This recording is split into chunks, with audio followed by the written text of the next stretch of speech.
get this side. It was just over.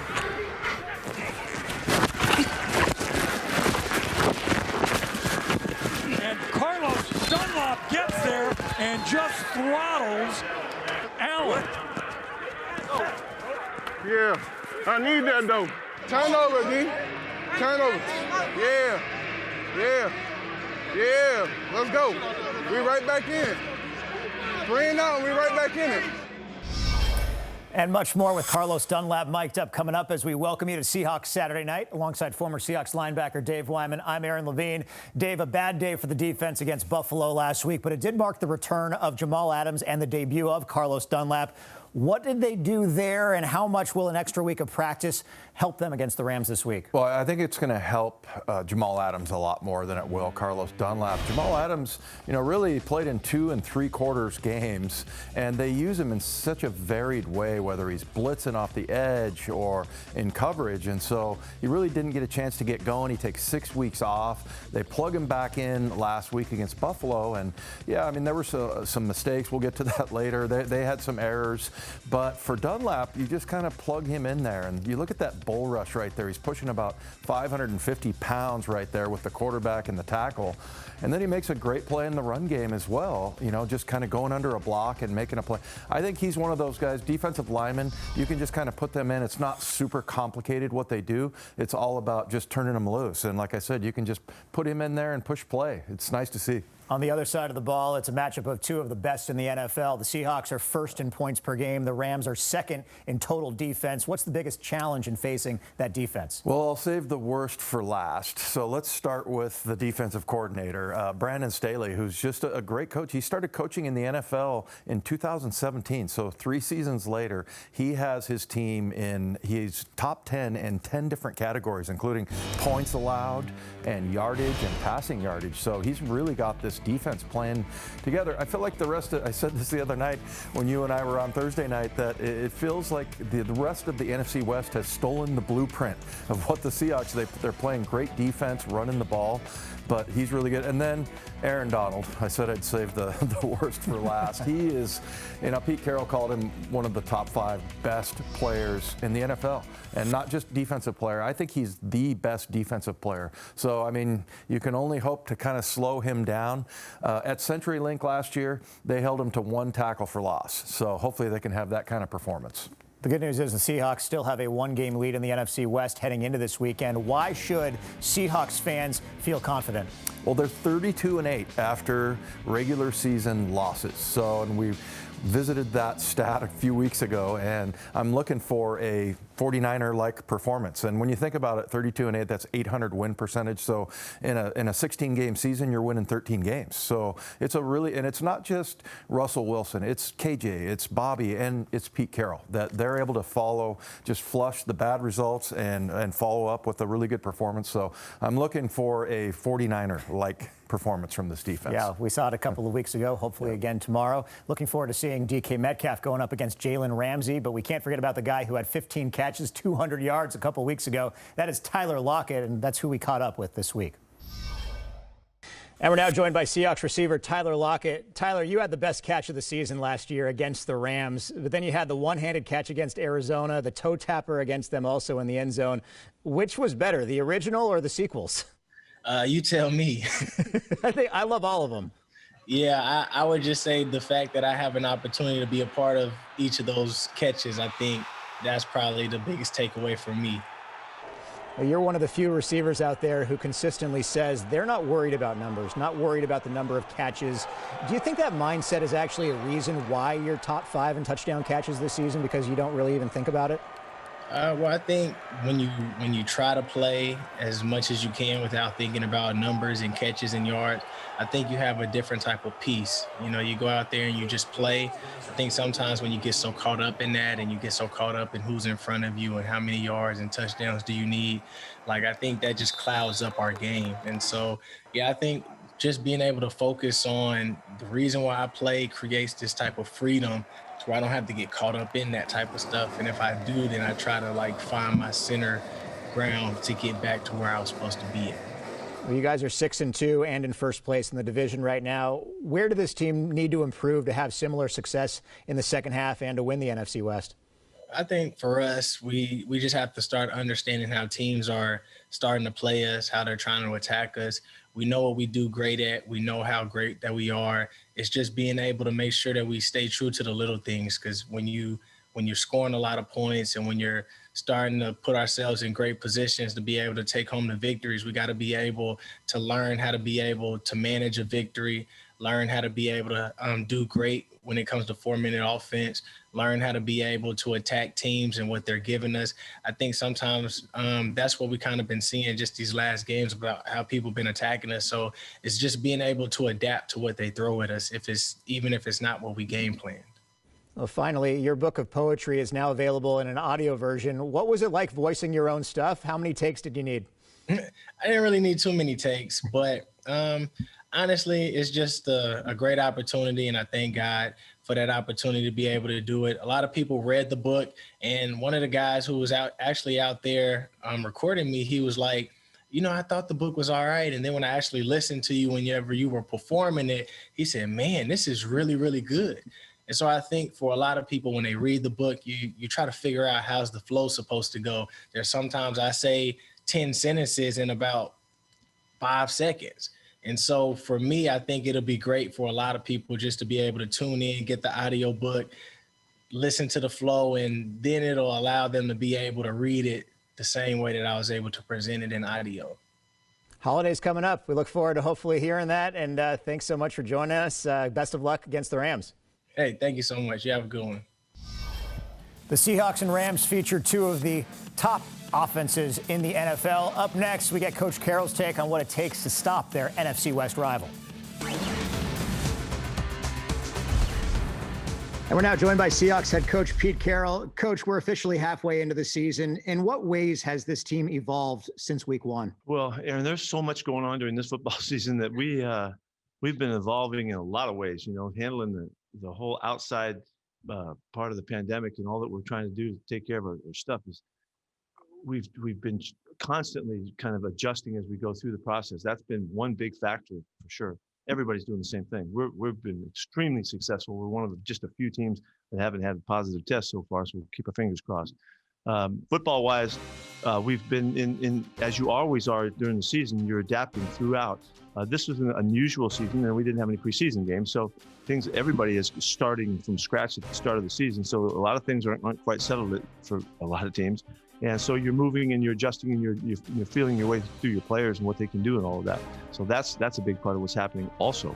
And when you deal with our the bangs and the bruises that come up, you got to make your adjustments as you go through. So the season is constantly adjusting, and it's in motion the whole time, and that's just the way the seasons are. This one just has some added elements to it. Players on defense have talked about the need to get back to fundamentals. How important is that, especially this week against a team that throws a lot of motion at you and forces the need to be disciplined? Oh no, there's no question. Yeah, the basics are always at hand. We make a big deal about it, on Wednesdays. Go right back to the basics so we don't lose our technique. We don't lose our attention to the details of the physical things that are so important to the game. And so we're trying to be fundamentally sound throughout and try to get better during the course of the season. Again, this is a different year because of the camp was a little bit different. So there's room to continue to improve, I think, at a greater extent than most years. Not specifics here, but teams who have been successful against the Rams so far this year, what have they done well? What have they been able to do against them?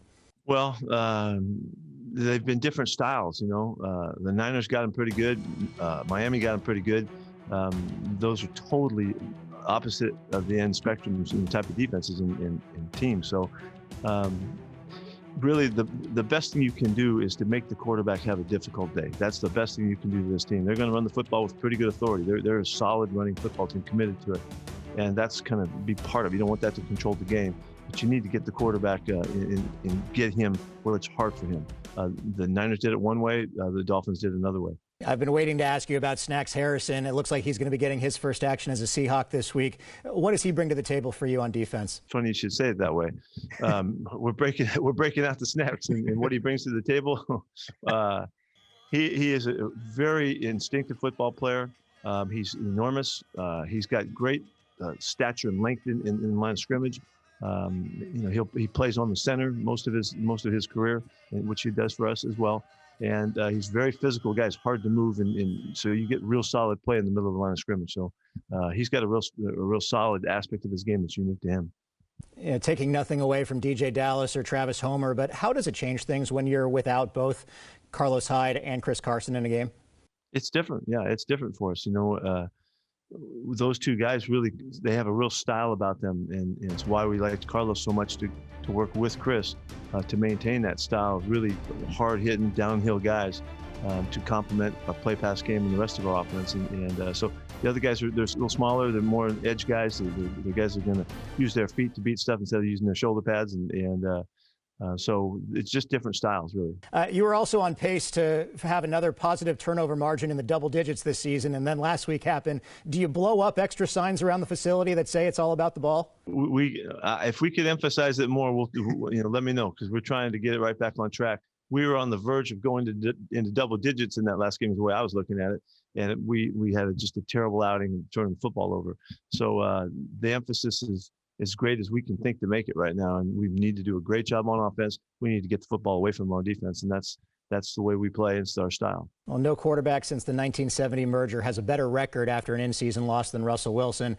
By the way, would you have boycotted playing in the Coliseum this week because the opponent's locker room wasn't COVID compliant? No, we wouldn't have boycotted. We'd figure out a way. We'd figured out that way to compete. But it's nice that I'm sure we're going to go to a much nicer setup, and we'll enjoy that. Excited to play in a new stadium, hopefully. Before our Twitter question of the week, I have to say that the viewer who asked the question about Russell Wilson and the quarterback sneak a few weeks ago was over the moon excited last week when you guys did it at the goal line. Yeah, me too. It was successful as well. This week it's from @thereal_Montano. With all the running back injuries so far this year, have the Hawks been in contact with Marshawn Lynch lately? And if so, has he been staying in shape? You'll never know. This is one of the great secrets in football right here. You'll never know what's going on with that. Sean wouldn't want it any other way. And so you'll find out when we find out. Sorry, can't help you on that one. Either way, we look forward to you guys going beast mode tomorrow against the Rams. Best of luck, Coach. Thank you. See you. Well, Carlos Dunlap made his Seahawks debut last week. He was also wearing our mic. We're taking the field with the defensive end again. That's next. Moss stays in the backfield. Allen goes under center. Takes the snap. Hands it to Moss. He gets hit in the backfield. Yeah. Killing him. Yeah.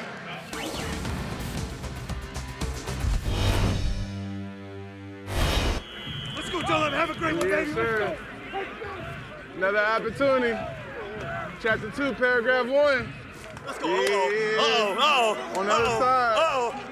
Let's go, baby. Let's get it. What's the call?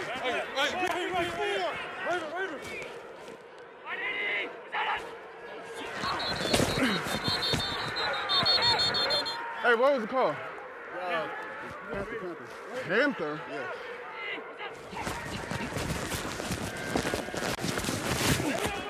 He's jump setting us and sitting high in the pocket. Allen from the shotgun takes a bit of a high snap, steps, now starts to scramble right side. Grabbed by Puna Ford and now brought down back to the 25-yard line.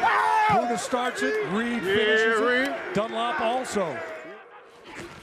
Blitz coming. Allen steps up, he gets hit by KJ, and he goes down. Second sack in a row, and the Bills will be forced to try a field goal. They quick throwing, and he's sitting high in the pocket. So that alone eliminates the rush, bro. So just keep working, and when he holds it, you're going to be there. If they rush three, Allen stands, looks. Now he's going to scramble. Now he's going to get hit by Bobby and go down. Going to bring up fourth down, and on will come field goal kicker for Buffalo. Where? Off the left hash mark. Here's the kick by Bass, and it's going to be wide to the right. No good from 60 yards away. Let me get this side. It was just over.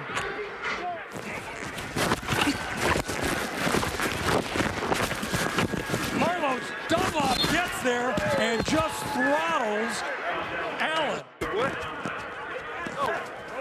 Yeah, I need that though.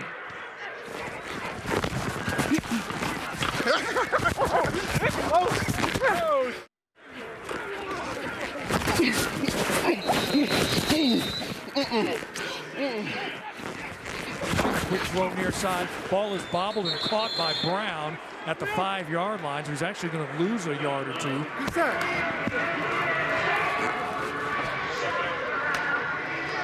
Nice job getting your hands up on that now screen right there. I know, I gotta pick.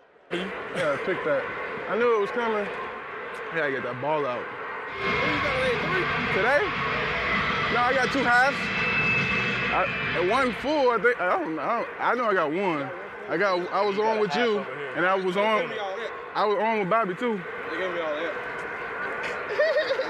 I'm supposed to, hey, as long as we get in there, that's all that matters, nigga. Bruh, we got time to get 3 more. We score here, we go out there, get 3 and out. Two-score game. Tight wide receivers. Dallas gets the handoff, and he is going to take it in untouched. All right, then. Yeah, do another one. Yeah. Great comeback. Let's go. Let's go. Let's go. Good job, O. Turnover, D. Turnover. Yeah. Yeah. Yeah. Let's go. We right back in.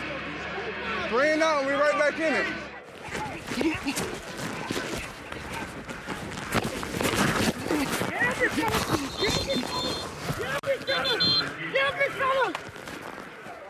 Boy.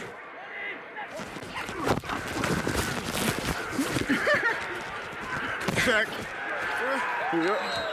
That's what I'm talking about, bro. Jerry. Come on, D. Let's keep that momentum going, 3 and out. Allen is going to run a quarterback draw after the play fake, and he's going to pay for it. What are we doing? Hey, if that back comes through, grab the back. All right. 3 receivers left side. Blitz is coming again. Allen steps up in the pocket, and he goes down again. I keep it away. Celebrate with my dog. No, no celebrating.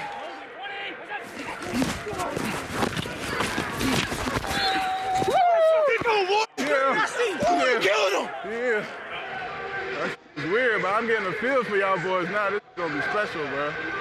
We finish this game though. 4th down and 5 now. Russ takes the snap. Blitz is coming. Throw inside. Metcalf fights between 2 defenders. Touchdown, Seahawks. That's a grown f***ing man. Ooh, he split 2. Ah. Real grown man. Good show. Ah, keep balling, man. But how y'all start off so quick? Yo, get your big ass out of this league. Stupid. Hey, Jake, bro, good to see you, man. Likewise, Hey, bro. God got you, dog. Appreciate it, man. Send me this. I don't know if you feel it. You was playing today. That 4-3 looks way too small on you, bro. I know. Hey, it was all that was left. I wasn't going into the 70s or the 60s. No, so I said, the man make the number. By the way, Dunlap was on the field for 68% of the defensive plays in Buffalo. Up next, we put the focus on the matchup with the Rams. I think, the system's definitely complicated, but I think it's something that tests your eye discipline. If your eye discipline is right, you should be fine. I think that's the biggest thing. They're going to have fly motion. They're going to have guys motioning after the play, pullers, things of that nature. But, if you get a good grasp of what the concept is trying to be, then you should be get to the ball.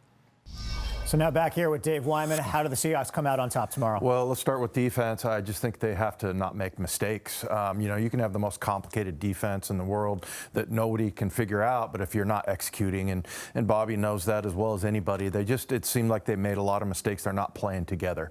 On the other side of the ball, reticent to say anything bad about this offense, but the games where they've lost the turnover ratio are the games that they've lost. And when you give it away 4 times, they just can't do that. So, yeah, this defense is pretty opportunistic. They've got to really lock those 2 things down, though. On defense, just don't make any more mistakes. A reminder, we will have the game on Q13 FOX, the second half of a doubleheader on Fox. Kickoff between the Seahawks and Rams at 1:25, followed by Seahawks Game Day with reaction from Coach Carroll and the players. It's all right here on your official Seahawks station. For Dave Wyman and Pete Carroll, I'm Aaron Levine. We will see you tomorrow afternoon.